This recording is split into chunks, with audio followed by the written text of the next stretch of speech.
আসসালামু আলাইকুম। কেমন আছেন সবাই? আশা করি সবাই খুব ভালো আছেন। পিজ্জা ভালোবাসে না এমন মানুষ খুবই কম আছে।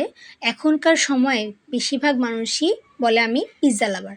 তো যাই হোক, আমিও ঠিক পিজ্জাটা খুব পছন্দ করি, আমি আমার বাচ্চারা।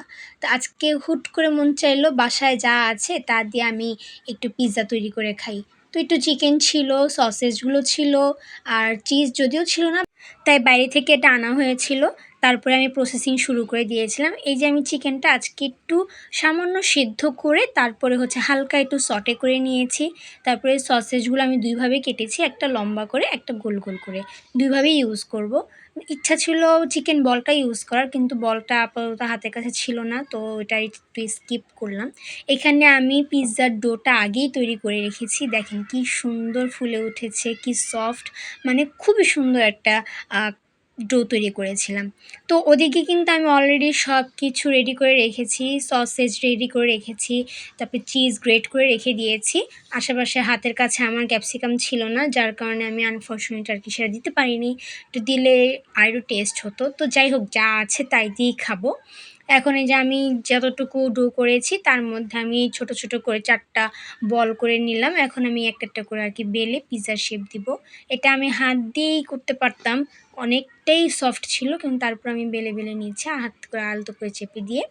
তারপর আমি জাস্ট একটা গোল একটা শেপ করে নিলাম। তারপরে আমি যে প্যানে পিৎজাটা তৈরি করব সেই প্যানের উপরে আগে পিৎজা ডোটা বসিয়ে দিব।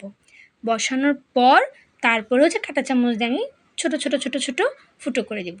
এটা দিতে হয়, এটা আমরা সবাই জানি, তো এটা বলার কিছুই নেই। আর আমার এখানে আজকে বলতে ভুলে গেছি, আমি কিন্তু আজকে চুলায় তৈরি করব। হ্যাঁ, তো যাই হোক, যে প্যানে আমি পিৎজাটা তৈরি করব সেই প্যানের মধ্যে আমি ডোটা নিয়ে নিয়েছি। তারপর কাঁটা চামচ দিয়ে আমি ফুটো ফুটো করে নিচ্ছিলাম। এখন এরপরে আমি সসটা দিয়ে দিব। এই সসটা কিন্তু আমার বাসায় তৈরি করা সস, তো এটা কখনো আপনাদের সাথে শেয়ার করেছি কিনা আসলে আমার খেয়াল নেই। তো সসটা আমি দিয়ে দিলাম। দেওয়ার পর এখন যে চিকেনগুলো আমি সটে করে রেখেছিলাম ব্ল্যাক পেপার দিয়ে, সয়া সস দিয়ে আর কি সেদ্ধ করার পর ব্ল্যাক পেপার আর সয়া সস দিয়ে সটে করে রেখেছি, সেটা দিয়ে দিলাম। এটা বেশ কিছুটাই দিব, যেহেতু আমার হাতের কাছে আজকে কোনো ধরনের ক্যাপসিকাম বা অন্যান্য চিকেন বল এগুলো নেই, তো আমি সসেজ আর চিকেনটা একটু বেশি করে দিব যাতে খেতে মজা লাগে। তো আমি সব আস্তে আস্তে দিয়ে দিচ্ছি। সসেজ আমি 2 পদেরটাই দিলাম। লম্বা করে যেটা কেটেছি সেটাও দিয়েছি, গোল করে যেটা কেটেছি সেটাও দিয়েছি, আর চিজ দিব একদম ভরপুর, কারণ পিৎজার মজাই কিন্তু চিজে, তাই না? তো আমিও ভরপুর করে চিজ দিয়েছি। দেখেন কি সুন্দর হয়েছে। ঠিক 15 মিনিটের পর আমার পিৎজা রেডি। দেখতে একদম লোভনীয়, একদম যথেষ্ট দোকানের চেয়েও ভালো হয়েছে খেতে, কি বলবো, অনেকটাই মজা হয়েছে। তো দেখেন কি লোভনীয় একটা পিৎজা তৈরি করে ফেলেছি।